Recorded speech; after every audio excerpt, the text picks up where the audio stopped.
You're listening to the Drone Advantage podcast. This is your first class ticket to aerial intelligence.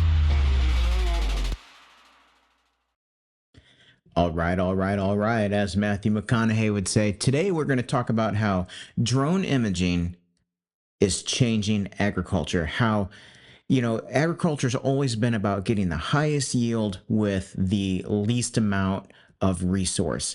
And with the rising prices of today's market, the unpredictable weather, really, the ag business does not have room to not be efficient anymore.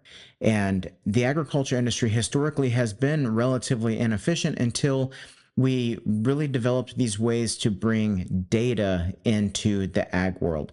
So what if I told you that one drone flight could provide you more actionable data than a week's worth of scouting in the field? What if I told you that we can reduce fertilizer and pesticide use by 20 to 30%, and we can increase yields by 10% at the same time? That's not the future, folks. That's what's happening right now. I'm Rob. I'm a commercial airline pilot. I'm an FAA-certified drone pilot, and I'm the owner of the Tampa-based franchise of Blue Nose Aerial Imaging.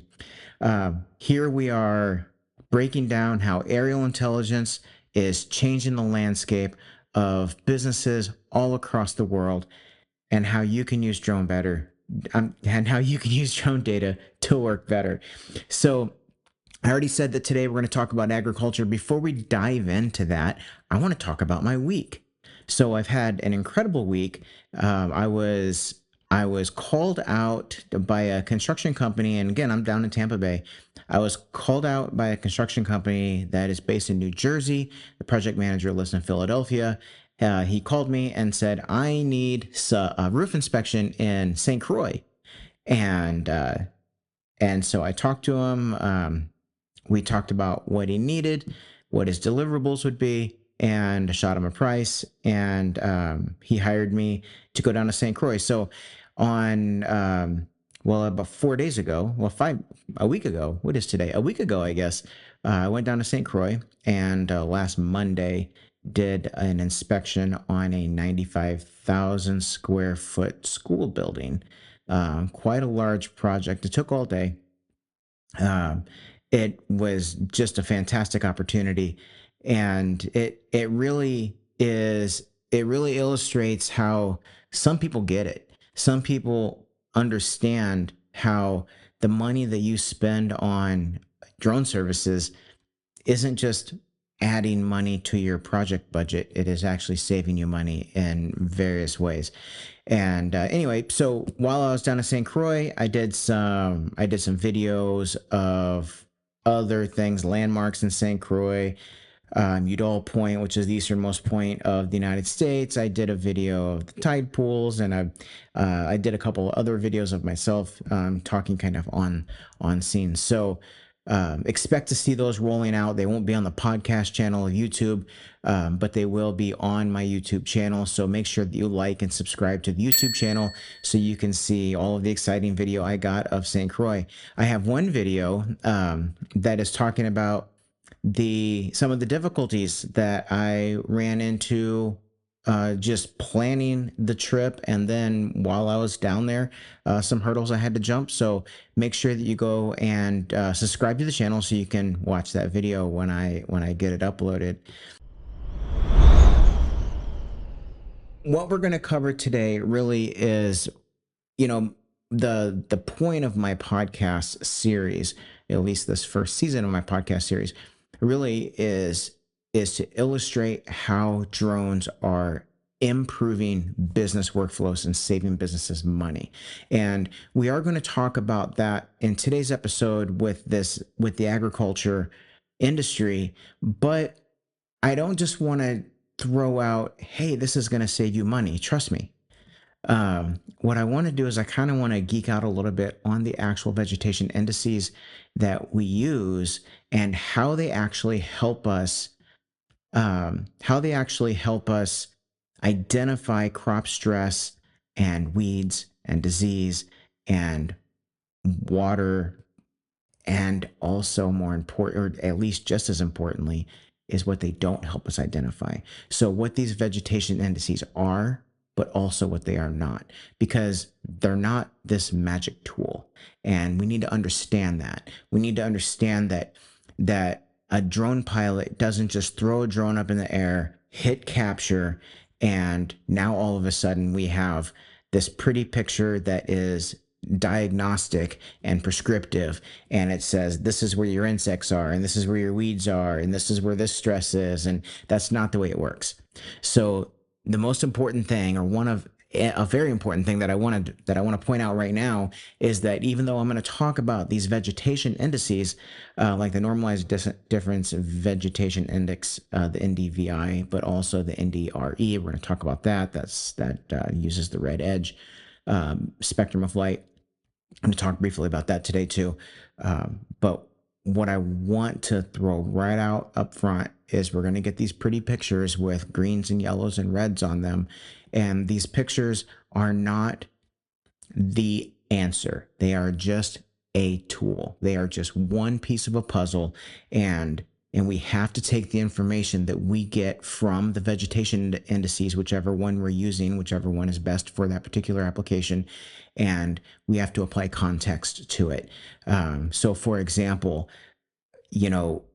we use these vegetation indices. We use NDVI, for example, and I'm going to throw up some screenshots, and I'm going to kind of talk through some stuff a little bit later in this podcast. Now, just as a sidebar, if you are listening on an audio-only podcast on Apple or Spotify or wherever your favorite podcast app is, I am going to try to use enough words to make sure that you're not missing out on anything in the screenshots that I'm going to throw up. But if you have a chance, head on over to YouTube, like and subscribe to the channel to the show on YouTube as well, because a picture's worth 1,000 words, and I am going to throw pictures up.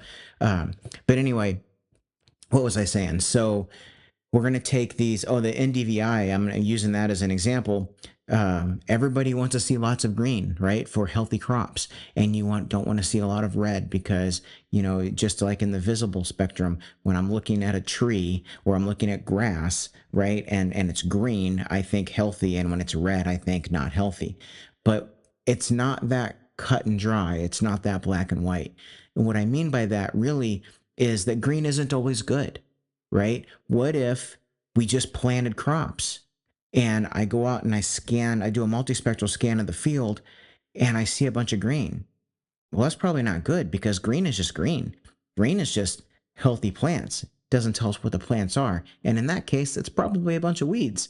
So sometimes we don't want to see a lot of green. So that's just one small example of how these are not the end all piece of information, but they are a very important piece of information in the puzzle.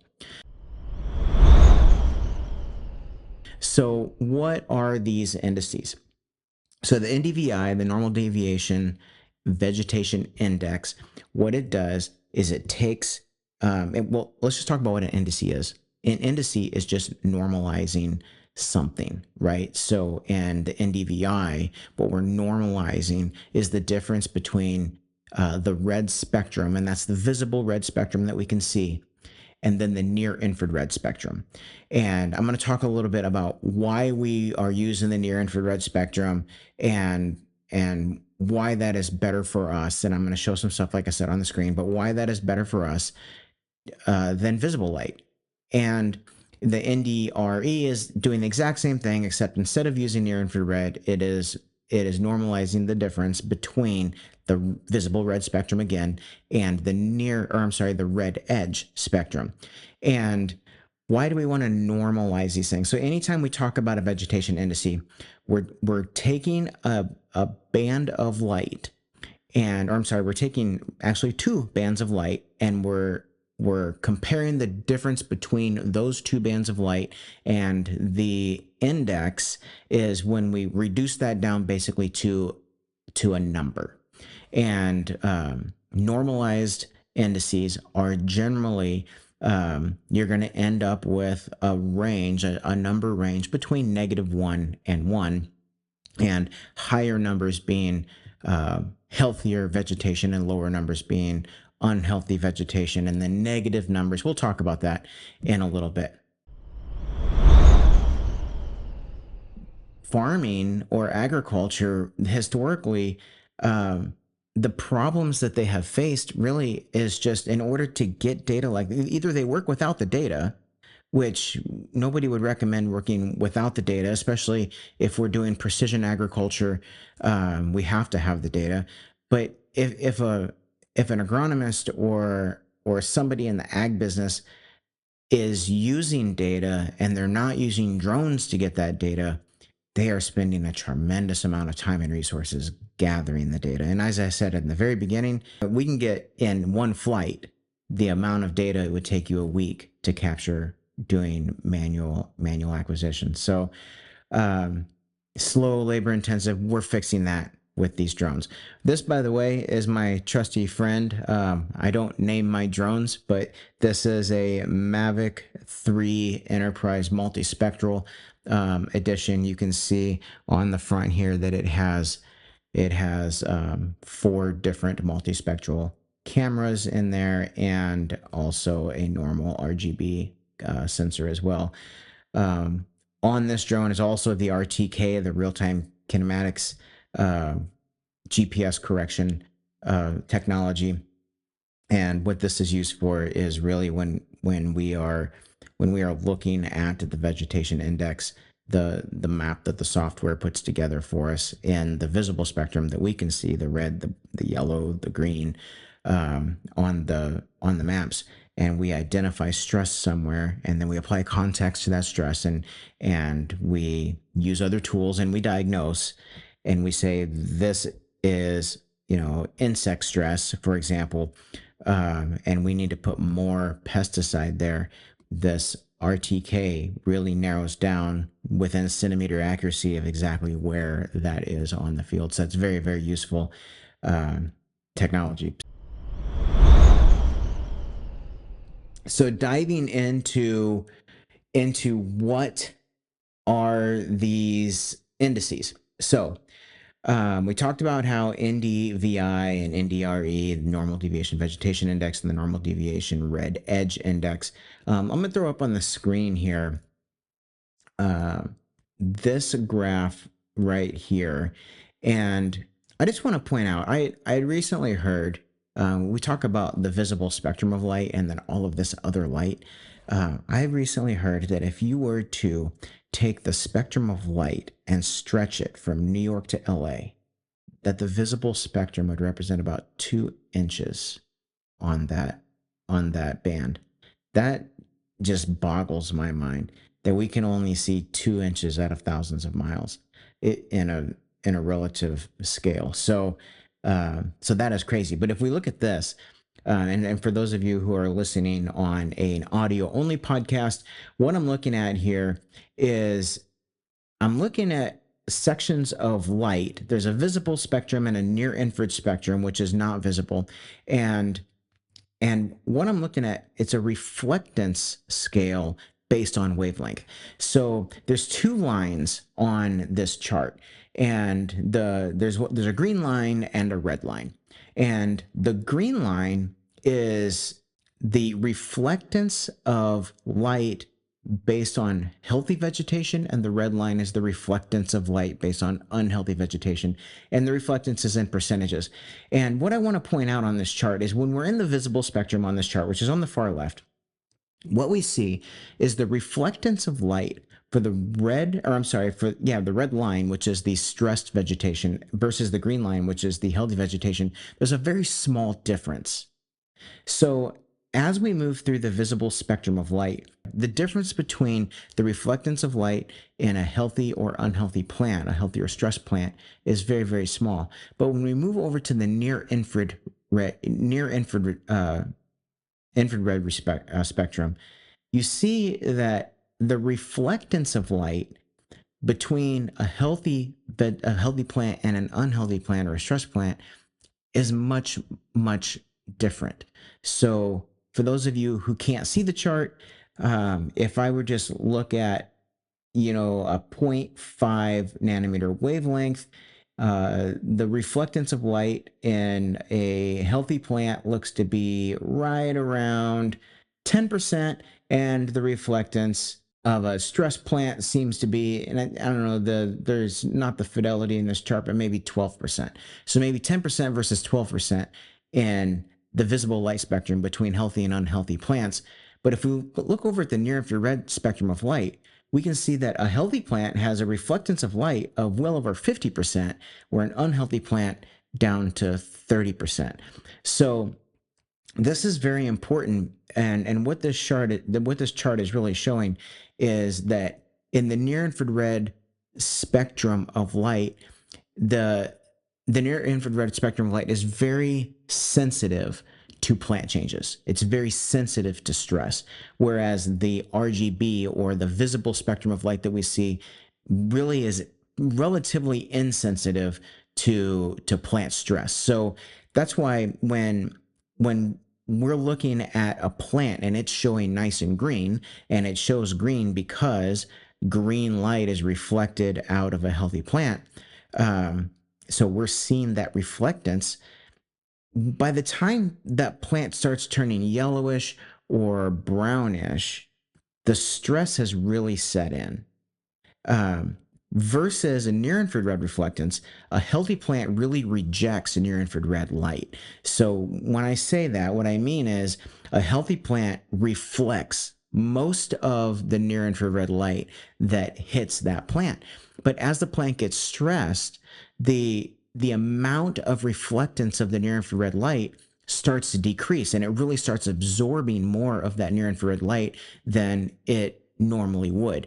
And it is that near infrared spectrum that the NDVI index relies on to really show whether or not a plant is stressed. And it's going to show this long before we can actually see the stress on that plant visibly, as we can see here that we're only looking at a difference between 10 to 12% of light reflectance in the visible spectrum, but 30 to over 50% light reflectance in the near infrared spectrum. And that's what makes NDVI so useful. And really, how do we come up with these numbers? What actually is NDVI? I'm going to geek out just a little bit here and show you a chart here. And this is just showing you the actual equation of NDVI. So when we normalize something, we can make a math equation that forces the numbers to show up in a range that we want to show up. So in our case, we want the NDVI to be between -1 and +1. And the way we do that is we take the near infrared reflectance. So when we see this equation, and I'll read it out loud for the guys and gals out there that are not on YouTube here watching the video, the NDVI, the Normalized Deviation Vegetation Index, equals the near infrared reflectance minus the red reflectance as a numerator of a fraction, and that is over the near infrared reflectance plus the red reflectance. So what does all this mean? Well, we saw that in the near infrared, and if we blow this up a little bit, I'm going to blow this up on the top where you can see the reflectance of, and this is similar to the chart that I was just showing you. It's just showing that healthy vegetation has a high reflectance of near infrared, and unhealthy vegetation has a much lower reflectance of near infrared.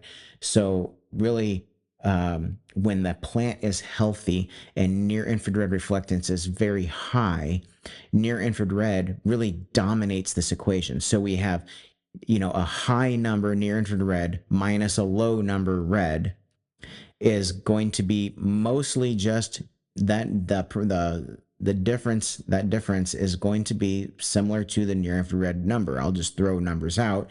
If the near infrared reflectance is, say, 80%, and the red reflectance is, we'll just say 5%, then 80 minus 5 is 75%, which is almost all of the near infrared reflectance.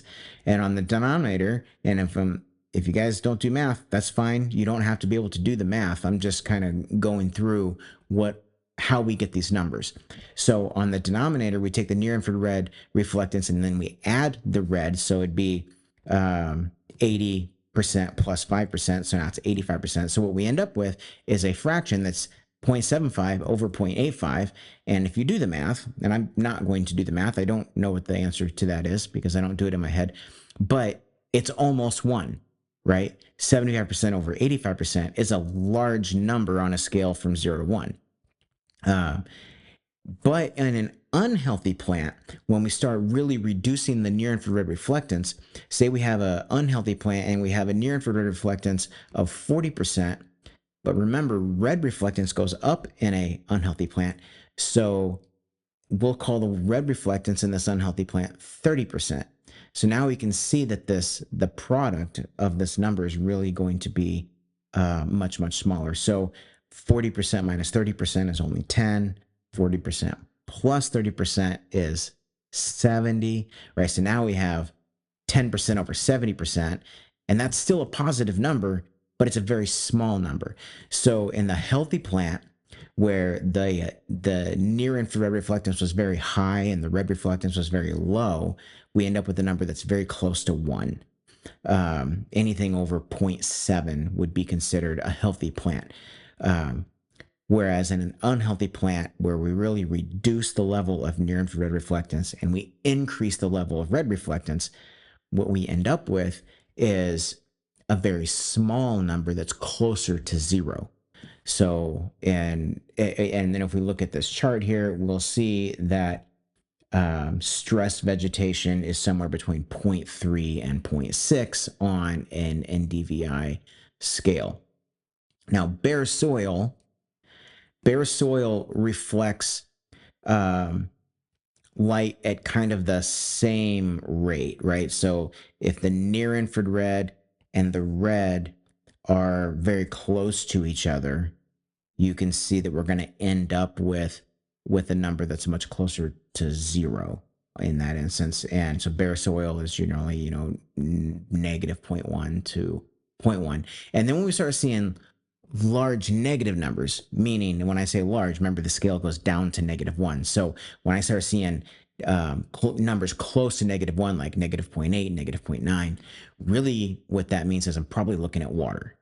So water, if we're looking at this scale on the screen right now, you can see that if I were to draw a normalizing line from endpoint to endpoint on we'll say the near infrared, that green line, we would see that line would slope up to the right pretty steeply. Well, water is exactly the opposite. So water reflects mostly blue light, right? And it doesn't reflect near infrared light hardly at all. So if I were to draw that same normalizing line, and there's not a water line on this, but if I were to draw that same normalizing line, it'd be very high on the left side and very low on the right side. It would be really the opposite of that near infrared normalized line, where it's very low on the left side, very high on the right side. So that is just kind of NDVI 101. The only difference between NDVI and NDRE is NDRE, it's exactly the same equation. It just swaps out the near infrared for red edge. And the reason that we like to do that is because NDRE really is better for plants that are more mature, or like permanent crops like grass, for example. Responds well to the red edge. It responds better to the red edge. The near infrared tends to blow the image out a little bit more, and it's very difficult to see the subtle changes in the NDVI, which is why in the golf course or golf turf industry, NDVI, which is a very, very old technology, it's 2025, and NDVI came out in the 70s with satellite imaging. So I mean, this NDVI is 55 years old. So there's been plenty of time for turf health management people, people in the industry, in the golf course industry, to adopt this technology, and by and large they haven't. And the reason is because, and what I hear, the biggest reason that I hear from agronomists or golf course superintendents is that by the time the NDVI shows stress in the crops, or I'm sorry, shows stress in the grass, they can already see the stress. Like they can go walk the turf and say, "Yep, there's some stress right there. Let's check out the NDVI," and the NDVI shows, "Yep, there's some stress right there." So they haven't found it useful. NDRE, on the other hand, is much more sensitive to those small changes in mature plants and permanent plants like grass. So, for you golf course superintendents out there, um, please let's take another look at a different index, because the NDRE can be very, very useful to you. And not every drone will give you red edge imaging. This particular drone, the Mavic 3 multispectral from DJI, does do red edge imaging, and it's very effective. So again, it's the exact same equation. I'm not going to go do the math again, but red I'm sorry, red edge minus red over red edge plus red is going to give you that same -1 to 1, -1 to +1 index range on the red edge scale instead of the near infrared scale. So that's why we would use an index like NDRE. Now, NDVI and NDRE are by no means the only indices out there. As a matter of fact, there's like 250, and there's probably some PhDs out somewhere working on 10 more, and they're going to have those out next year. I don't know. I don't know if that's the case, but what I do know is that these indices there's just a ton of them, and the reason is because their different indices are more useful to see different things. Some indices see water better. Some indices are better for late stage. Some indices are better for early stage. Some indices, there's an indice that can really be dialed in to any application that you need, and you just have to be able to capture the correct spectrum of light to utilize a particular indice. I want to talk about the financial impact of drones in agriculture. So, farmers are increasing their yields right now, today, by 10% or more, 10 to 15%, by being able to use that actionable data that they're getting from multispectral imaging. And not only are they increasing their yields, and the reason they're increasing the yields is because they're able to use that data as, again, just a piece of the puzzle, but they're able to use that data to prescriptively decide where they need fertilizer and where they need insecticide or herbicide. And instead of taking an entire field and just spraying the whole field equally, they can say, I need a little bit more over here, but I don't need any over there. And they're able to really reduce their use of resources by 20 and sometimes up to 30%. And that's just reducing the cost of those resources by 20 or sometimes up to 30%, whether it be herbicide or pesticide or fertilizer.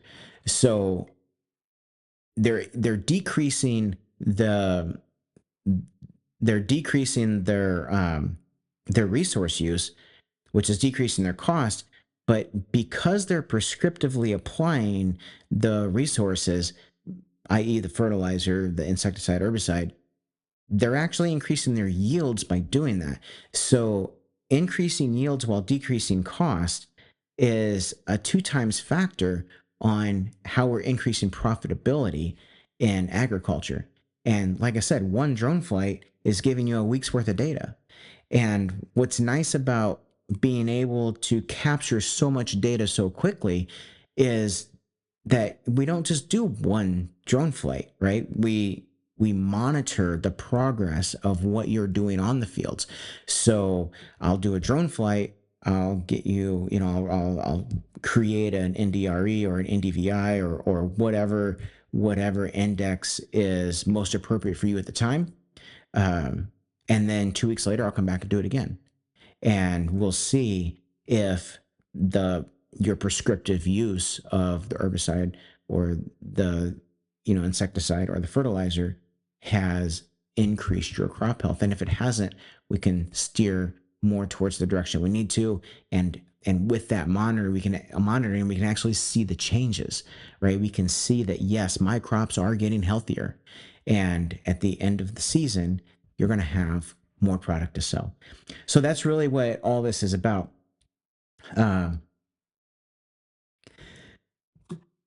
Not only are we decreasing the cost of the resources, but when I say that we can get in one flight as much data as traditional surveying can get you in a week, think of the cost that's involved in capturing that data on a manual basis, going out and walking the fields. That's hours of your time, or it's paying somebody to do it for hours and hours a week, whatever. One drone flight just costs so much less than that. And because, when you spend a week out there capturing that data, you're only getting a data point one time. And if I can get you that same data in an hour or 2 hours, and then I can give you that data again 2 weeks later, in order for you to have been able to do that with manual surveying techniques, is basically you would have had to have somebody out in the field every day for 2 weeks to get you the data set twice. So really, the ROI of drones in agriculture is clear, and the most successful farms out there are absolutely using these drones. I have a colleague who has a contract in Iowa to do a multispectral scan of 10,000 acres once every 10 days. And we can do about 1,000 acres a day. So it's a full-time job. But think about that. He's capturing 1,000 acres a day. So he's able to do 10,000 acres in 10 days, and they want the field scanned every 10 days. So each piece of the field is getting scanned every 10 days on a continuous loop. But think of how much money, when some people hear that, they say, how much money is that farmer spending on the drones? That's irrelevant. It's how much money is that farmer saving in the other costs that he or she or that company would be incurring without that data, and then they're increasing their yields on top of that. So this is just an industry that the sky is the limit, so to speak, on drone data collection and the utilization of that data to save money and increase profits. So just as a recap, I just want to talk about, just kind of hit one more time, NDVI versus NDRE. And I'm not going to talk about the other indices out there. Like I said, there's 250 or more out there now. And we primarily use maybe 4 or 5 of them. And this drone, the DJI Mavic 3 Multispectral, captures the bands to be able to use all of the most common ones. But I'm not going to go through all of them because this episode would just get way too long. If you do want to hear about the other vegetation indices, drop it down in the comments, and I will do a podcast episode about the other vegetation indices if you're interested in them. But just as a little recap, NDVI is great early season or with transient crops. NDRE is best used with mature crops or permanent crops or thick, dense crops. And one thing I didn't hit about any of multispectral scanning, no matter what index you're using, one thing I didn't talk about was the sensitivity of all of this on the ambient light conditions at the time. So all of this multispectral imaging is relying on reflected light waves, right? Because when a light wave hits an object, it can do one of 4 things. It can either penetrate that object, fly through it. That object can scatter the light wave. the light wave can be absorbed by that object, or the light wave can be reflected by that object. So that's the four things that can happen when light hits an object. So think of glass, clear glass anyway. Light waves travel through it. That's why we can't see the clear glass, because very little light is reflected. If something is absorbed or reflected, that's when we can see things. And then some things make light scatter. So that's beyond the scope of this episode. But because we're so reliant on the actual reflectance of each band of light, and in this case, the bands that we can't see are the ones that we're most interested in, the way that light is delivered to the object makes a huge difference in how that light is reflected from the object. So a bright sunny day versus a dull cloudy day is going to give us a much different reflectance of the light waves. So high-tech tools take some of this into account. If we look at this drone, for example, this has a light sensor right at the top here. And the idea of the light sensor is that the light sensor is actually measuring the sunlight, and it's processing the reflectance that it's receiving in the red edge, the near infrared, the red and the green bands individually. It's processing the data that it's receiving, correcting it for the ambient sunlight that it's detecting, to give you data that's accurate across the board. We can enhance this data even further by using reflecting pads that we basically, they're calibration pads, where we, right before we go scan a field, we'll scan the calibration pad, then we'll take those images and we'll put it into the photogrammetry software, and the photogrammetry software will then take out any other light error in the images. So, but that also is beyond the scope of this episode. So anyway, I just wanted to make sure that I hit that because I forgot to talk about it earlier. But that's really all I have for you on this episode. So I didn't want to overburden the listeners out there that are not watching on YouTube.